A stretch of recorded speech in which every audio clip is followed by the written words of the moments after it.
es 1492, 1789, 1914, 1945. ¿Cómo entraron esas fechas en nuestra memoria colectiva? ¿Quién decidió cuáles eran memorables? ¿Cómo se construye un evento? ¿Por qué? ¿Para quién? ¿Y cómo ingresa en los anales de la historia? El historiador Patrick Boucheron revisa las fechas para descubrir cómo nos ayudan hoy a evaluar el panorama de la historia global. Porque en el mundo existen numerosos calendarios. No hay una historia única, sino una multitud de historias encadenadas. Vamos a ampliar el enfoque y cambiar de punto de vista, mientras Patrick Boucheron nos guía por la fábrica de la memoria.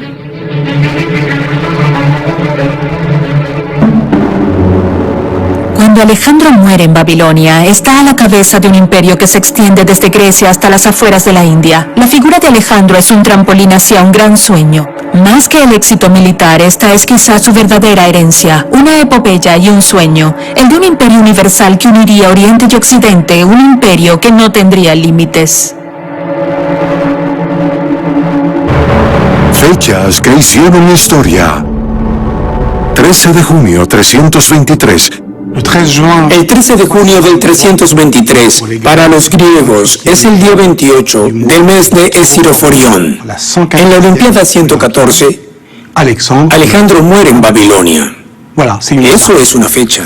Es una fecha específica. Es una de las únicas fechas exactas de la antigüedad griega. La única, de hecho, de la vida de Alejandro que se puede especificar el día. 13 de junio del 323 y es la fecha de su muerte. Si conocemos la fecha con tanta precisión, es gracias a esta cuña de tablilla cuneiforme. Es un periódico astronómico babilónico donde se menciona la muerte del rey. Esta es una de las pocas fechas conocidas con certeza, por lo tanto, quizá también uno de los primeros eventos mundiales, ya que las noticias de esta muerte resuenan en todo el viejo mundo, en Europa, en África y en Asia. Comencemos con un pequeño resumen de los hechos en forma de ficha descriptiva. Alejandro III, conocido como Alejandro Magno, nacido en el 356 a.C. en Pela, capital del reino de Macedonia. Ascendió al trono de este pequeño reino del norte de Grecia en el 336. En una década derrocó al mayor de los imperios antiguos, el imperio aqueménida de los persas. Cuando muere, a los 33 años, estaba a la cabeza de un territorio que se extendía desde Grecia hasta las afueras de la India. Pero lo que hace de la muerte de Alejandro un acontecimiento es que esto también es un trampolín hacia el gran sueño. Básicamente, es un personaje que muere e inmediatamente nace un mito. Desaparece un rostro y a la vez aparece un icono.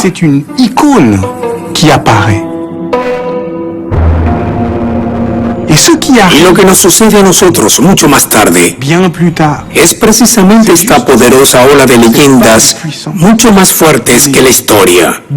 La leyenda de Alejandro.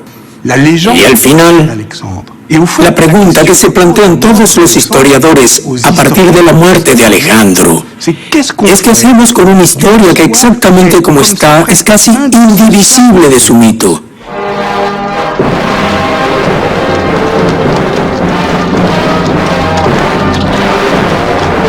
Cuando Hollywood se apodera de Alejandro, reproduce un imaginario muy antiguo, un imaginario cuya tradición se remonta a 23 siglos. Desde la antigüedad hasta los tiempos modernos, la novela de Alejandro es, de hecho, el best-seller absoluto de la literatura europea y de Oriente Medio en todos sus idiomas. Es un gran verso épico que se desarrolla en forma de una torre de traducciones y adaptaciones. Hay una novela de Alejandro griega, una novela siríaca, una novela francesa, una novela persa, etc. El héroe sufre 1000 metamorfosis según las versiones. Rubio, castaño, barbudo, sin barba o bigotudo. Manipula una lanza, un arco, una cimitarra. Pero todas estas novelas de Alejandro coinciden en un estilo fantástico. Alejandro explora el fondo de los océanos. Alejandro asciende al cielo en un carro alado por grifos. Alejandro se encuentra con la tribu de hombres sin cabeza. Es como si finalmente la parte del gran sueño en esta aventura no debería ser rechazada por los historiadores, sino tomarla, comprenderla, llevarla con ellos. ¿Por qué? Bueno, porque la aventura de Alejandro, en cierto modo, no puede explicarse sin ficción y en sí misma genera ficciones. Es incomprensible si no entendemos que desde el principio es ficticia. Desde su nacimiento, la vida de Alejandro se eleva al rango de mito. Se supone que su padre, el rey Felipe II de Macedonia, desciende de Heracles, mientras que su madre, Olimpia, lo conecta con Aquiles, el héroe guerrero de la Ilíada. Además de aprender la profesión de rey, estudió con un tutor de Atenas llamado Aristóteles.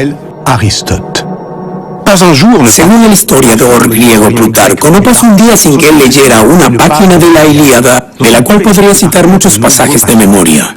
Muy pronto, sueña consigo mismo como el sucesor de Aquiles. Es extraordinario como, en definitiva, este hombre histórico se siente prefigurado por un personaje ficticio. Y para entenderlo bien, también debemos ver esta escena, que tal vez sea una escena inaugural de la historia que tenemos que contar, que es la escena donde Alejandro medita frente a una tumba, La primera visita tiene lugar en el 331, en Ilión, en la supuesta tumba de Aquiles. La segunda tiene lugar en el 324, es decir, el año anterior a su muerte. Luego va a Pasargada, Irán, para visitar la tumba de Ciro el Grande, fundador del imperio aqueménida.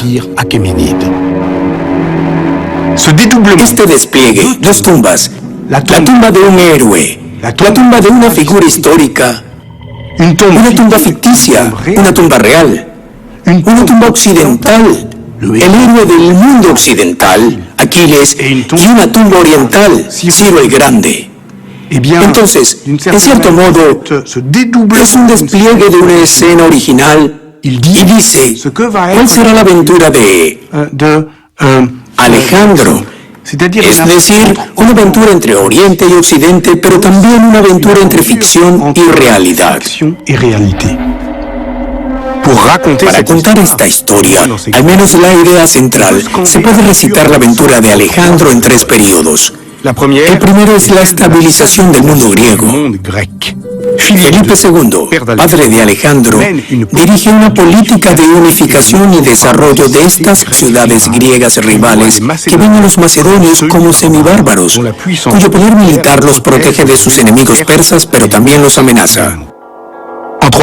En el 336, cuando Felipe II fue asesinado en condiciones misteriosas, Alejandro siguió su política expansionista a expensas de Atenas y Tebas, al punto de destruir completamente a este último para castigar sus intentos de independencia. Pero también quiere vengar la muerte de su padre que atribuye a los persas. La segunda fase, 334 a 329, es la fase de confrontación con el imperio aqueménida. Es extremadamente rápida, es casi fulminante. Se trata de una cacería humana, es decir, que Alejandro rastrea a quien considera el asesino de su padre, a Darío. Darío, tercero de nombre, es probablemente el hombre más poderoso del mundo. Reina sobre el imperio aqueménida, cuyo corazón está en Persia, es decir, en el Irán actual, pero que se extiende desde Europa del Este hasta las afueras de la India. De 334 a 331, Alejandro se apoderó de Asia Menor, Siria y luego de Egipto. ¿Cómo explicar la asombrosa velocidad de esta conquista? Además, ¿es realmente una conquista? Percibido durante mucho tiempo como el vengador del mundo griego frente a Asia, Alejandro aparece hoy ante los historiadores como una figura más ambivalente. El desarrollo de la conquista se debe, en cierto modo, más a la fascinación que al heroísmo de la expansión bélica, más a la seducción que al hecho de que Alejandro interfiere de alguna manera, penetra en los poderes del lugar, exactamente como un virus. Se instala en el corazón del poder y lo convierte en su ventaja. Un desarrollo viral, por lo tanto, en lugar de una conquista en sentido estricto. Alejandro se introduce en los vínculos de poder regionales y los manipula a su favor. De manera muy consciente, construye su propio mito y utiliza esta política de la imagen como un instrumento de conquista del poder.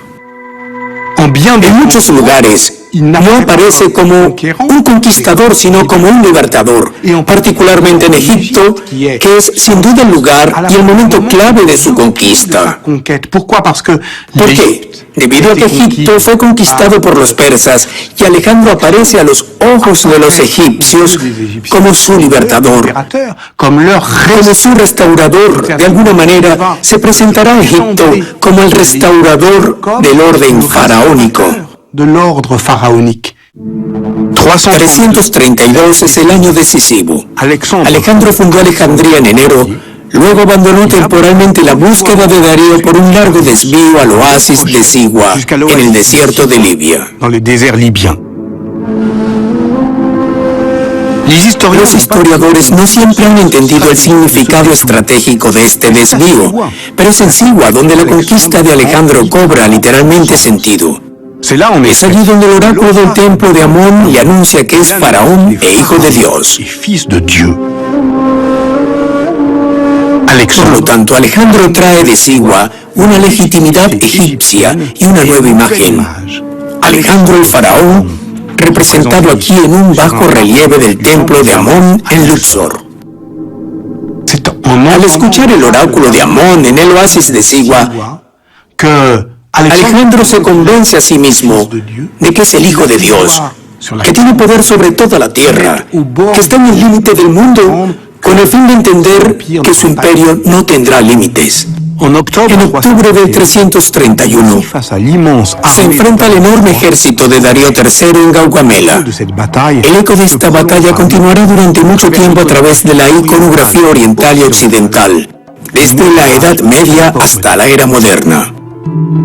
Alejandro finalmente gana esta confrontación decisiva y entra sin luchar en Babilonia. Darío muere al año siguiente y Alejandro ahora no tiene rival.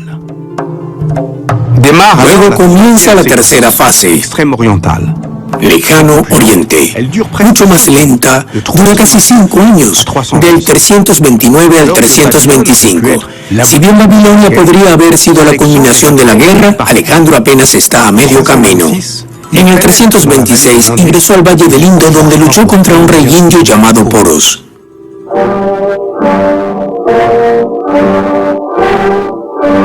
Esta vez es Bollywood quien se apoderará de esta famosa batalla, donde los macedonios se enfrentan a los elefantes de combate del ejército de Poros.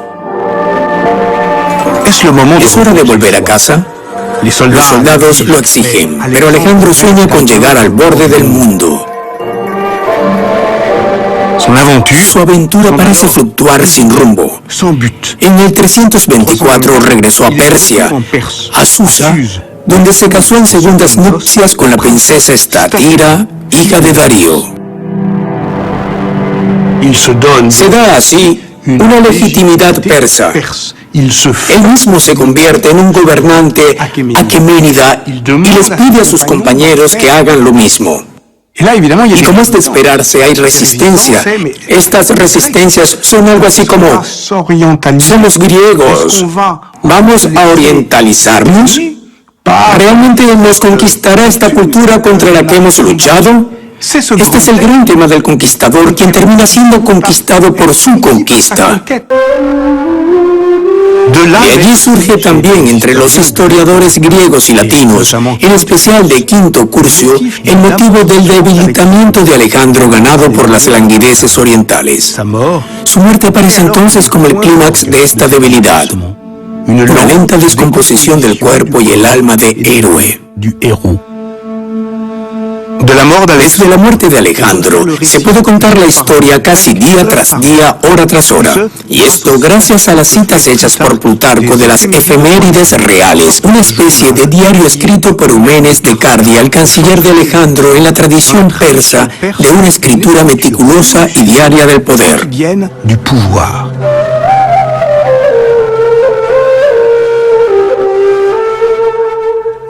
El 18 del mes Daisios, dicen las efemérides, Alejandro se acostó en el baño a causa de la fiebre.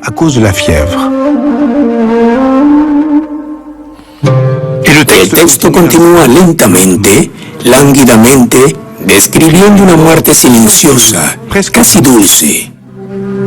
El día 25 durmió un poco, pero la fiebre no cedió, y cuando sus oficiales entraron no habló más. El 28, hacia la noche, murió. Sin embargo, piensen, Alejandro soñó con ser un héroe griego y no pasó un día de toda su vida sin leer un pasaje de la Ilíada.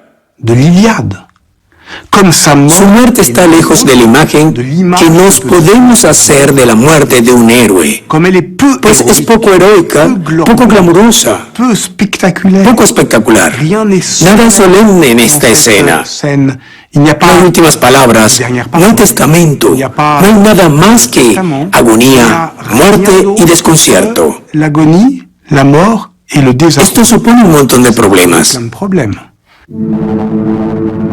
Alejandro murió sin decir nada, mientras su cuerpo sin vida descansa entre sus compañeros. Surge una pregunta de inmediato. ¿Qué será del imperio? Manuel Beis es especialista en Egipto después de Alejandro.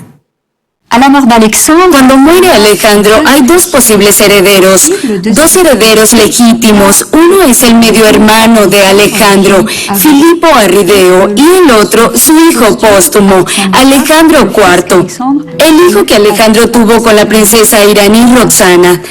La paradoja es que ninguno de estos herederos legítimos puede ejercer la realidad del poder. Alejandro IV, por razones obvias, y Filipo Arrideo, el medio hermano, porque sufría de una enfermedad mental incurable. Y esta situación muy particular evidentemente condujo a la expresión de ambiciones personales, ambiciones impulsadas, por lo que los historiadores modernos están acostumbrados a llamarlos diádocos. Los diádocos son los generales de Alejandro, los que a su muerte se reúnen alrededor de su cuerpo. Pérdicas, Ptolomeo, Antígono el Tuerto, Lisímaco, Leonato, Eumenes de Cardia, Seleuco. Todos entienden que quien suceda a Alejandro será quien consiga apoderarse de su imagen. Porque la muerte de Alejandro es también el nacimiento de un icono. Plutarco cuenta cómo cada diádoco tratará de cultivar su parecido físico con el héroe fallecido. Sin embargo, por el momento, lo que está en juego de la sucesión está allí en el centro de la sala. ¿Qué será del cuerpo de Alejandro?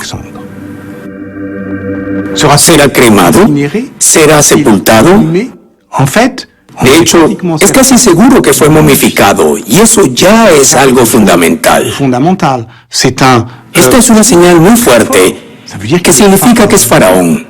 Significa que el hecho de que decidan en ese momento, en Babilonia, embalsamar el cuerpo de Alejandro, es una señal para Egipto y hacia el poder faraónico, hacia ese poder sagrado con el que Alejandro precisamente soñó. Pero los diádocos entendieron que quien consiga el cuerpo y lo acompañe hasta su última sepultura dará un avance decisivo en la sucesión simbólica. El cuerpo de Alejandro será desviado, y quien tuvo éxito en esta desviación geográfica y política fue Ptolomeo. Con el cuerpo de Alejandro, Ptolomeo puede afirmarse como el guardián de este cadáver, de la misma manera que fue guardián del cuerpo vivo como guardaespaldas. somatofilax durante la expedición de Alejandro. Frente a los otros diádocos, esta apropiación del cuerpo pone a Ptolomeo como el principal heredero entre aquellos que reclaman este legado de Alejandro. Además del cuerpo, también sostiene la pluma. A partir del 321, escribió memorias que son la fuente de toda la tradición alejandrina. En resumen, el recuerdo de Alejandro también se forja en la famosa Biblioteca de Alejandría, lugar de fantasía donde se reúnen todos los conocimientos del mundo. En las décadas que siguieron, la carrera por la legitimidad alejandrina se convirtió en un verdadero florecimiento de reyes autoproclamados. Ya no es la difusión viral de la conquista del poder por parte de Alejandro. Por el contrario, la división celular que puede servir de modelo. El imperio estalla en una multitud de reinos que se debilitarán mutuamente. 20 años después de la muerte de Alejandro, solo Seleuco en Babilonia y especialmente Ptolomeo en Egipto se mantienen realmente. Ptolomeo, que fue nombrado sátrapa de Egipto a la muerte de Alejandro, fundó la última dinastía faraónica, la dinastía Lágida, que duró 3 siglos y terminaría con Cleopatra en el 30 a.C. La sociedad tolemaica es una sociedad de encuentros entre griegos y egipcios, con matrimonios mixtos que existieron desde el siglo III antes de nuestra era y que parecen haberse multiplicado con el tiempo y una abertura. Los ptolomeos tomaron la decisión de abrir los marcos de su administración y su ejército a los egipcios. Con el paso del tiempo, los egipcios se volvieron cada vez más importantes. Se formaron lo que podríamos llamar entornos biculturales y, nuevamente, hay más y más de ellos a lo largo de las décadas.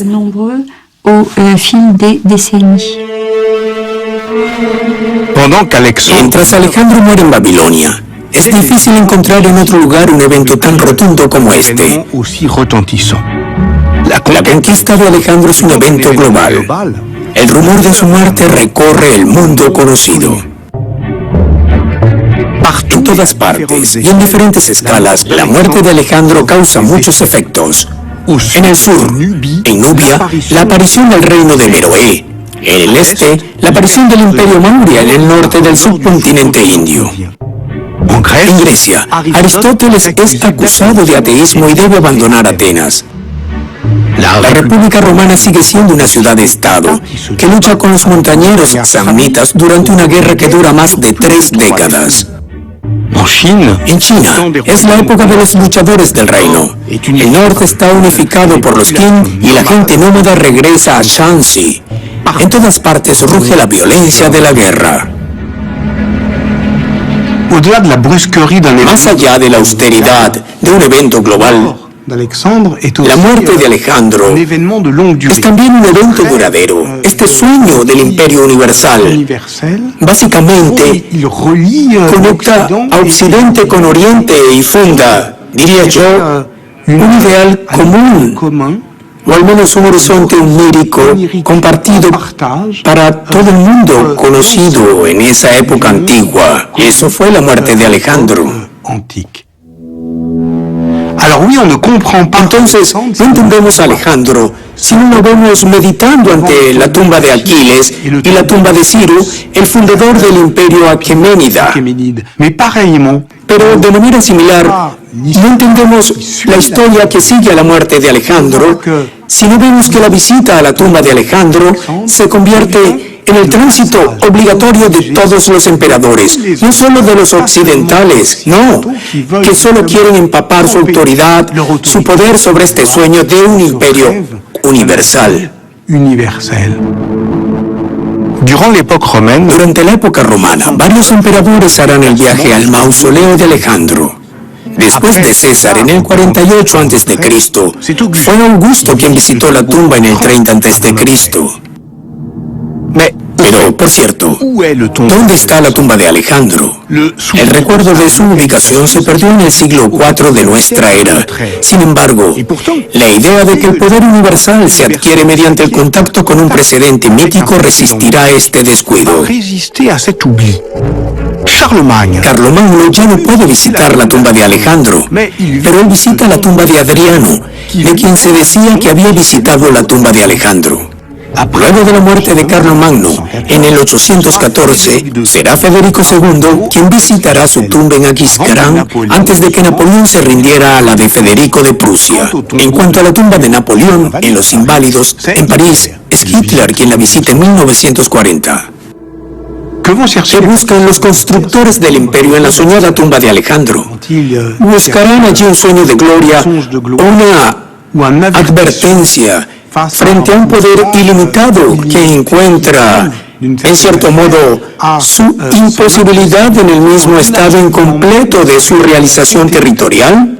También, esta escena de la visita a la tumba es al mismo tiempo un sueño de gloria y la expresión de la melancolía del poder.